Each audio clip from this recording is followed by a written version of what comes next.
Bem, então voltando aqui para falar das questões de abundância, questões de prosperidade, dinheiro e tudo que isso representa na sua vida, e questões que pode ser que você antes não tinha parado para pensar, não é? E que você também não sabia que existe sim uma força aí dentro de você.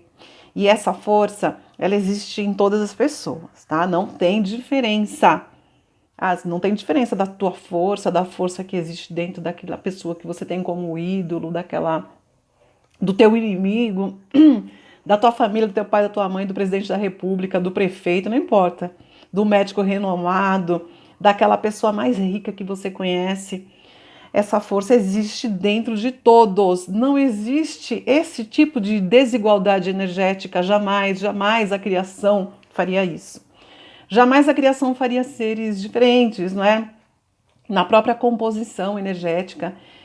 O que existe de diferença são as crenças e tudo o que você carrega aí, que vem de tempos e tempos, vidas e vidas, e vem também lá, né, da tua família, vem da barriga da tua mãe, e quando a tua mãe foi gerada da barriga da mãe dela, então todo esse monte de coisa.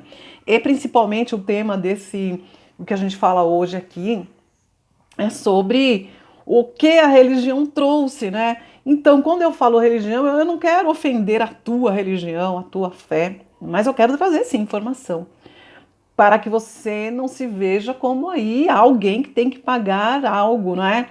E tem que ficar devendo algo para alguém. Então, eu não estou abordando aqui a questão da religião que faz isso, faz aquilo, né? A religião que vai lá dentro do presídio e faz a pregação ali, e que ajuda, que faz campanha e que distribui cestas básicas e faz campanhas disso, daquilo. Não é isso que eu estou abordando, de forma alguma. Mas que você volte no tempo, porque é por isso que eu gosto de estudar, né? Então, eu acho que a informação e o conhecimento é a cura. Para mim é assim, ponto. É assim que eu penso, né? Porque quanto mais você estuda e você descobre, e aquilo que você estuda, que vem lá de trás, que você busca, aquilo bate assim no teu coração e ressoa, você vai compreendendo como as energias funcionam e você vai acessando, assim como eu acesso hoje, como eu sinto, como eu me transformei e como eu tô aqui falando para você, né? Então coloca de lado a tua questão religiosa que você gosta, do local que você frequenta, da tua religião, e não tem nada a ver com isso. Mas que sim, lá no século XVI, lá atrás, começou sim, sabe? Através da necessidade, do desejo de dominarem pessoas, tá? Porque a gente fala muito, né? Bom, a gente fala aqui de algumas parábolas de Jesus, eu queria falar isso para vocês, mas eu comecei a sentir aqui nas minhas preces, nas minhas meditações, ai, sabe, nas conexões, eu peço a orientação desses seres e eu comecei a sentir um monte de coisa, porque, gente, a Bíblia ela foi modificada. Então eu não tenho como ter parâmetros na Bíblia, não tenho como ter parâmetros na Bíblia, sabe? Eu acho que a frase que Jesus falou ali naquele momento, e que mais ressoa dentro de mim como uma verdade para mim mesmo, é quando a frase mais forte que ficou, que é conheceis a verdade e a verdade vos libertará. Ele está falando de conhecimento, para você conhecer, tá? Não é a verdade que as pessoas estão trazendo para você ali baseados na Bíblia, ok? Então vai sentindo isso, porque não tem como eu acreditar na Bíblia. Olha, desculpa aí os religiosos, tá? Eu até já li, né? Abro ali, abro acolá, mas ela foi muito, porque, gente, olha, naquela época, para começar, que ninguém sabia escrever, tá? Ninguém sabia escrever. Bom, o primeiro evangelho que foi escrito na Bíblia, pelo que consta aí nos registros, né? Porque tem gente que estuda, né? Historiador, tem gente sensitivo, tem um monte de coisa aí trazendo informações aí para você pensar, né? Então, o primeiro evangelho escrito foi o evangelho que foi segundo Marcos, tá? Que ele fala, ele vem trazendo algumas informações sobre a história de Jesus. Ponto.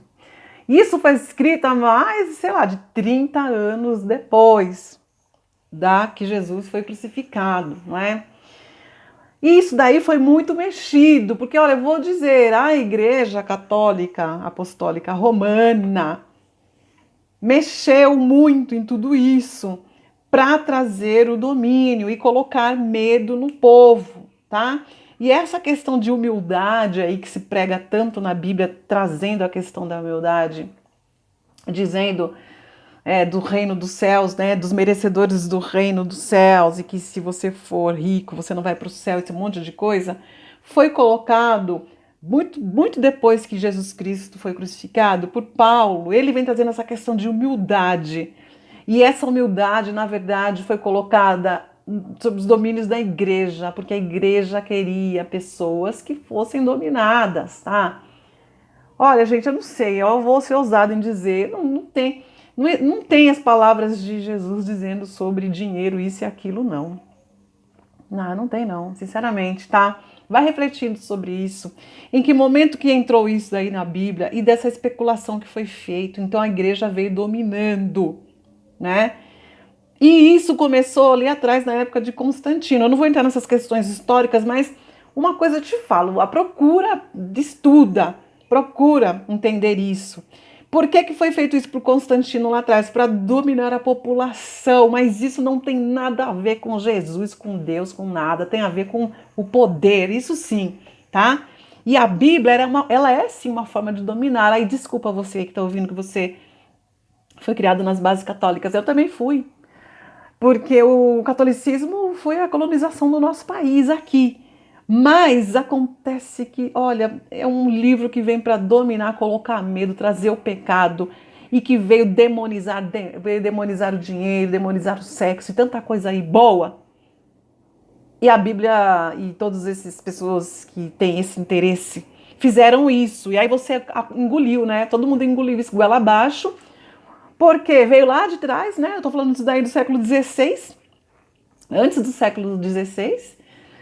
E, olha, no meu sentir aqui, ó, vou falar para você. Ai, Deus jamais se faria ser compreendido através de um livro apenas. Não. E eu não engulo essa, tá? Eu não engulo que tem que ter um livro que vai direcionar o teu caminho, tá? Que vai falar que isso é bom, isso não é, que você tem pecado, você tem que pagar. Olha, não engulo essa, é muito pouco perante a grandiosidade do eu sou. Essa cartilha aí que fizeram, trazendo, porque cada um interpretou segundo os interesses de cada um. A Bíblia tem mais de uma interpretação.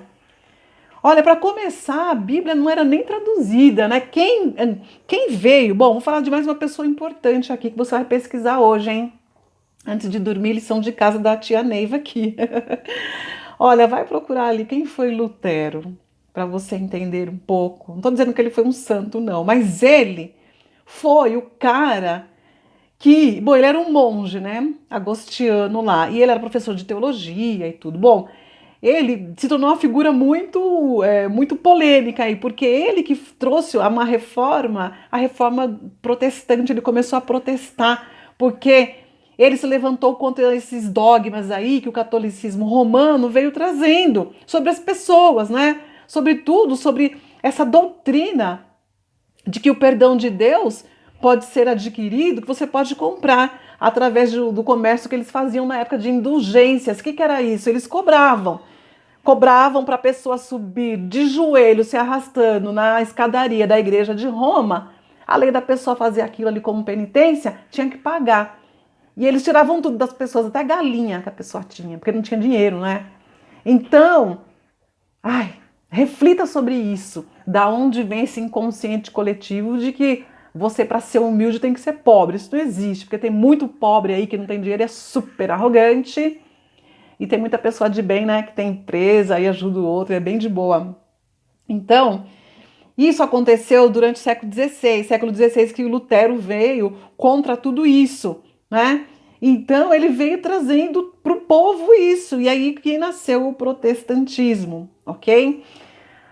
Os países que foram colonizados pelos protestantes, eles têm um lance diferente com relação ao dinheiro. Eles são mais prósperos, eles veem o dinheiro de outra forma, eles não veem essa questão aí de pecado, de dogmas, nada disso que a gente vê aí na religião, tá? Que a religião vem trazendo aí.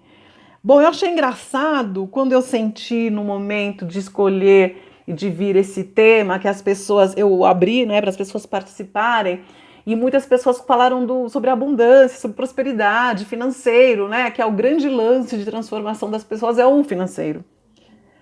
É essa transformação financeira. Então, quando a pessoa me procura para fazer mesa, tratamento, a maioria, né, dos brasileiros tem essa questão financeira. E os mentores começaram a intuir aqui para mim, né? Então eu falei, bom, se eu for fazer isso, eu vou precisar usar o que Jesus falava, mas eu não posso dizer que aquilo é que Jesus falava, já disse logo agora, né? Porque eu comecei a estudar, sentir e comecei a entrar aqui nas minhas meditações. Foram dias intensos para mim, estão sendo, não é? Porque é uma responsabilidade muito grande estar falando, desenvolvendo sobre essa temática aqui com vocês, não é? E eu posso brincar muito, dar muita risada, mas você sabe que eu levo tudo muito a sério, isso para mim é a minha vida, e eu comecei a ter vários insights, receber várias informações. Então eu não posso dizer para você que aquelas parábolas que estão na Bíblia foi realmente Jesus que disse. O que eu, Neiva, digo para você é que, sim, ele disse isso, conheceis a verdade, e a verdade vos libertará, eu sou o caminho, a verdade e a vida, ponto. Do resto... Porque quando você começa a procurar a interpretação das parábolas de Jesus na internet, é um absurdo. É um absurdo que as religiões colocam ali, trazendo trazendo essa questão que o dinheiro é sujo, que você não vai para o céu e que isso não é o mais importante. O importante é a sua servidão para Deus. Deus não quer servos, gente. Gente, pelo amor de Deus, Deus quer filhos. Filhos, irmãos, pessoas que compartilham as coisas. Então é isso, não é? Nós precisamos ser irmãos e somos a manifestação direta da fonte de Deus. Não tem essa de servos, de escravos, nada disso. Ah, eu sou servo do Senhor. Como servo do Senhor, não é? Você não é escravo do Senhor, você é filho, você é o próprio Deus. O amor dele é muito além e muito mais do que você imagina. Eu vou parar esse áudio por aqui. Tem muita energia aqui.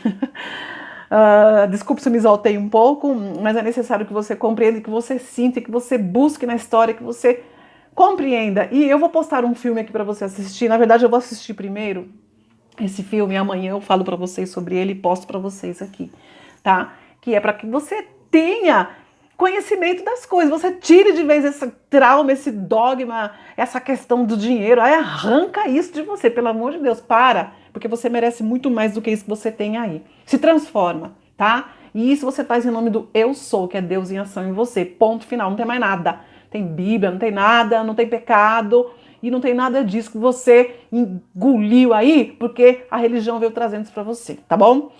Bom, próximo áudio já é o nosso exercício, tá? Eu te encontro, eu vou me acalmar um pouco e vou conectar aqui os mentores, já estão aqui, né? Lógico, fazendo tudo isso, mas eu vou ficar mais tranquila, serena, para poder canalizar a meditação de hoje. Um beijo, tenha calma comigo e eu te espero lá.